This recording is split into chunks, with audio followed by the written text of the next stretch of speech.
পেঁচাচ্ছে নবম pay scale ঘোষণা। এই নিউজটি 4 তারিখের, আপনারা ইতিমধ্যে এই নিউজটি দেখেছেন। পেছানোর মূল কারণ রাজনৈতিক, অর্থনৈতিক এবং সামাজিক সংকট বিবেচনায় নতুন বেতন কাঠামো ঘোষণায় বিলম্বিত হচ্ছে। ফেব্রুয়ারি মাসে জাতীয় নির্বাচন, তাই অন্তর্বর্তী সরকার নির্বাচনী প্রস্তুতিতে বেশি মনোযোগী।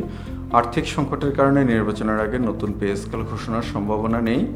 কমিশনের দেওয়া প্রতিবেদন অনুযায়ী চূড়ান্ত করবে বর্তমান সরকার, সুপারিশ চূড়ান্ত করবে বর্তমান সরকার, বাস্তবায়ন করবে আগামী নির্বাচিত সরকার। অন্তর্বর্তী সুবিধা অর্থাৎ এই পে স্কেল কার্যকর না হওয়া পর্যন্ত নিয়মমাফিক যে মহার্ঘ ভাতা দেওয়া হচ্ছে বিদ্যমান এই জুলাই থেকে, সেই মহার্ঘ ভাতা কার্যকর থাকবে। আর কমিশনের অগ্রগতি, গত মাসে অর্থাৎ আগস্টের 14 তারিখে কমিশনের প্রথম সভা অনুষ্ঠিত হয়।